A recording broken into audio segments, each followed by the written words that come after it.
Ja, det kan selvfølgelig ikke lade være. Jeg skal lige kigge ind i det her. Det er meget godt gået af en amatør. Ja, værsgo, klap og grin. Og jeg skal lige høre, hvad han gør.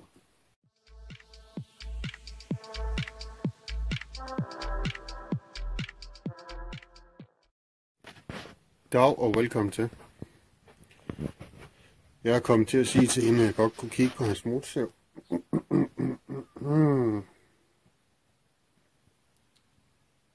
Jeg tror, den har stået længe. Det er en Partner 510 Centrifugal Cleaning System. Det mangler bare at hedde RS eller GT eller et eller andet.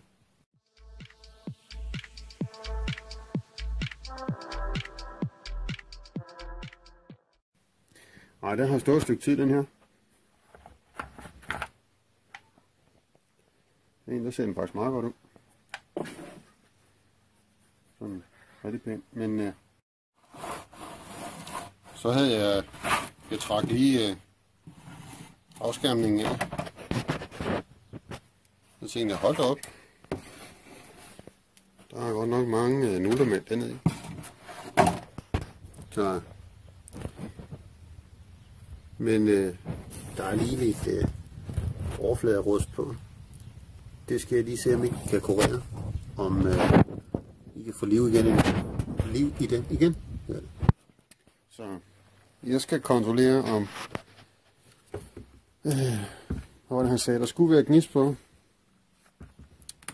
Så det skulle sådan set bare være et problem, være opgaven at få den startet op. Men der er en ny tændrør med. Og ja, så er der luftfilter. Og så skal jeg lige have hældt olie på til at kontrollere om den smører og lige blæse den igennem, så jeg er sikker på, at ikke der er noget skidt om inde i køleripperne, så den kan køle, når den skal køre. Og den ser faktisk rigtig pæn ud. Jeg ved ikke, hvornår den er fra, men der er en fin plade hernede. Der står noget på.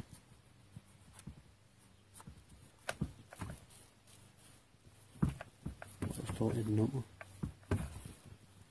45197. AB Partner Sweden. Ja. Bare se. Jeg troede altså ikke Partner var fra Sverige. Men sådan er det. Der står også noget her. Ja. I se. Jeg har faktisk en Stiga Garden oppe i haven. Hvor der står det der. Hvad er det? Vepa APS. Johannes V. Larsen. Lad mig se at få. Jeg ser den ikke. Der er der noget olie dernede i hvert fald. Den kæden, det er nok bare. Jeg ved ikke hvorfor. Den må have stået i et eller andet vand, den der. Fordi ellers så ser det ikke sådan ud.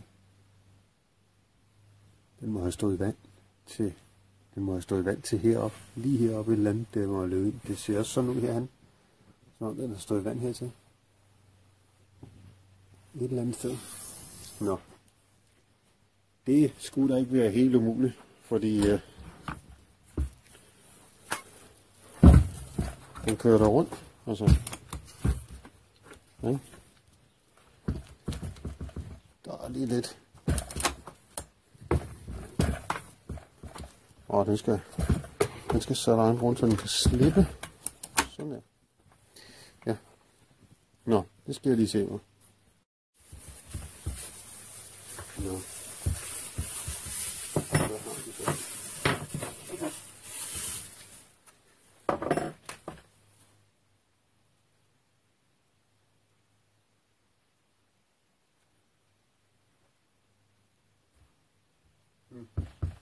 Luftfilteret er ikke deformt, fordi det skal være så skævt, ja, faktisk.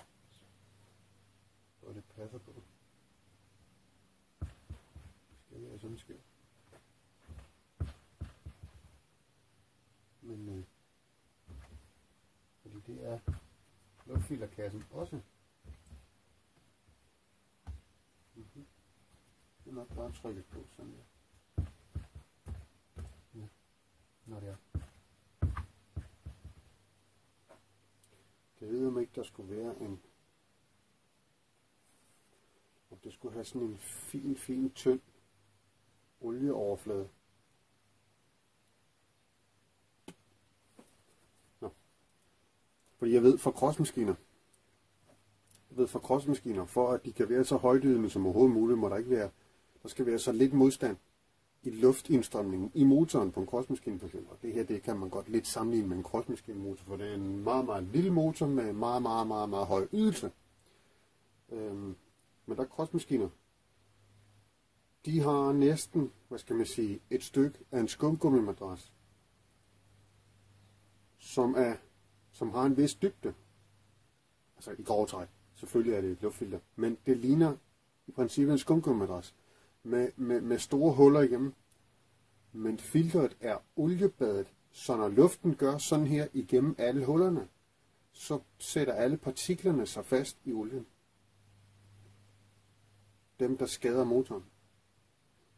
Og der er helt sikkert et eller andet sted på nettet, hvor man kan finde ud af forskellen, hvis ikke luftfilteret er i olie, og hvis luftfilteret er i olie. Fordi der er helt sikkert levetidsforskel og ydelsesforskel på motoren.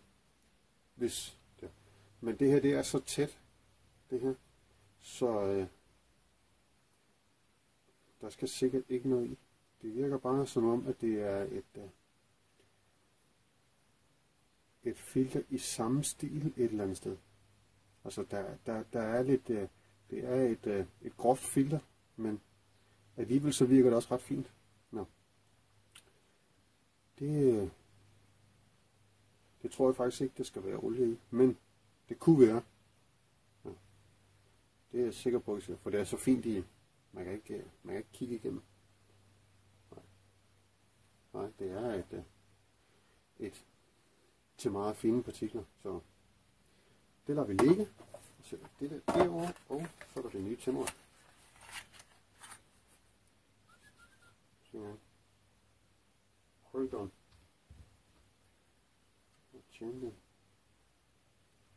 Ja. Jeg skal lige nu se. Det er et, han selv har købt. Stemmer, det er fuldt med. Men ja. Det er jo et erstatningstændrør for Champion, hvis man køber det hos en anden forhandler. Så vi ser, om der er noget tælling på.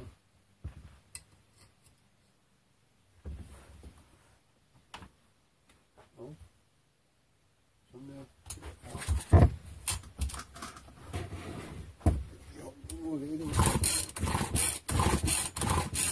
Masser af tænding. Masser af gnist.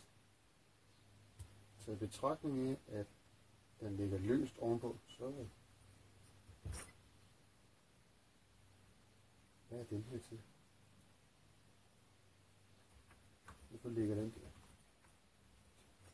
Det skal I lige se. Der ligger sådan en træklods her.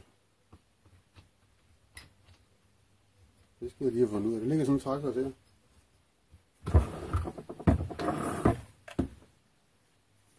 Hernede. Den lå der. Det er jo, det har noget med. Der må man sætte den her på.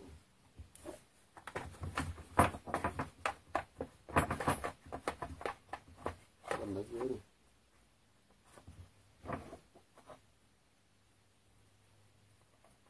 Jeg skal have lidt del. Så har man lavet sådan en træk også.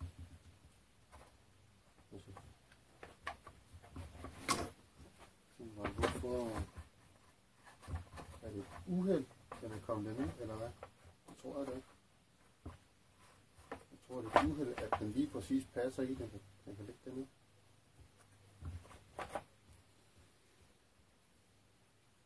Det tror jeg.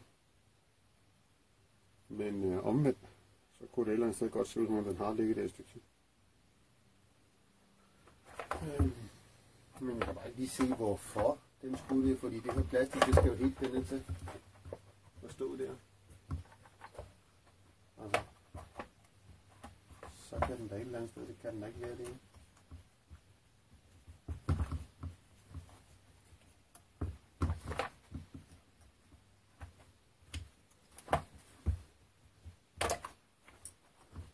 Og det kunne være, der var en eller anden logisk forklaring på, men det kan den altså ikke, fordi plastikskjold skal ligge. Det skal være lige der, hvor klodsen er. Det skal ned der, hvor klodsen er. Det kan ikke være rigtigt det.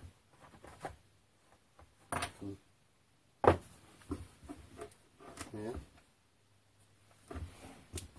Nå. Så sætter vi den der på der. Og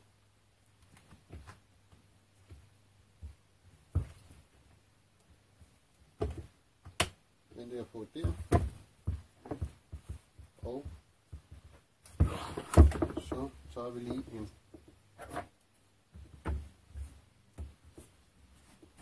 sjov benzin og ser hvordan. Der er faktisk benzin på.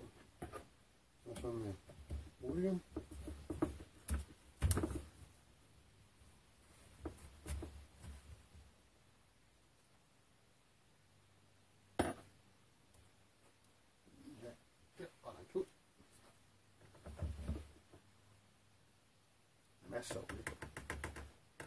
Masser af olie for. Skulle jeg lige give den en lille bit smule benzin. Så jeg er sikker på, at der er nok. Nu tænker jeg over det der med det rust der. Det kan altså godt komme bare på et halvt år. Når ikke det er værre, så kan det godt være, fordi der er benzin på, og der er olie, og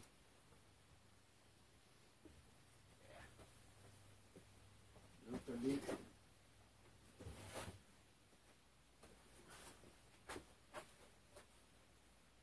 Så den får lige en 4%, jeg har her på liter, hvis det er meget længe siden, der har kørt. Så der er lidt ekstra olie i.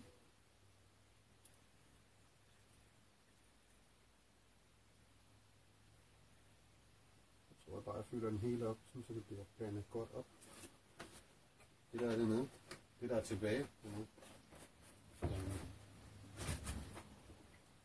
Fordi nu om dagen, der benzin, det er jo ikke særlig godt. Det holder ikke længe. Det skal jo helst bruges inden for et halvt år, før det er i orden. Nå, jeg vil tænke, at vi lader være med at sætte den der på. Vi gør sådan der, og den der lægger derovre. Og så ser vi lige, der var det, og den er på oven. Så tager vi lige noget sugar.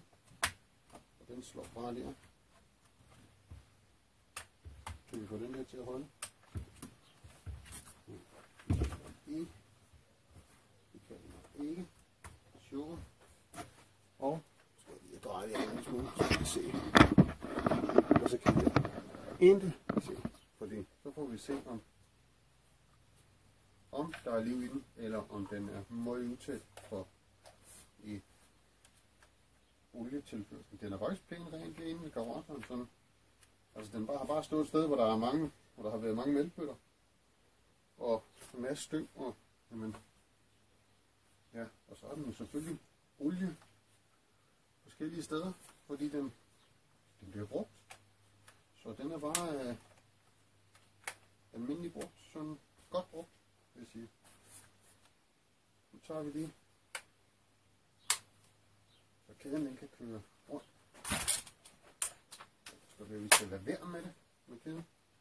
Nu.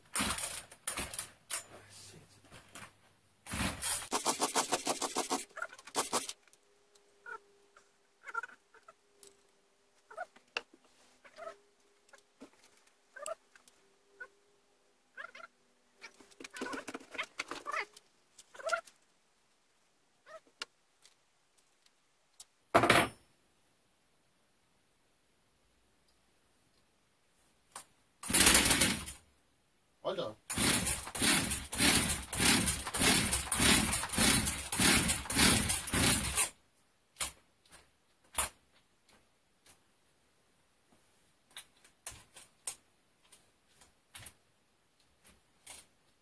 Ja, der skal der nok være liv i den, men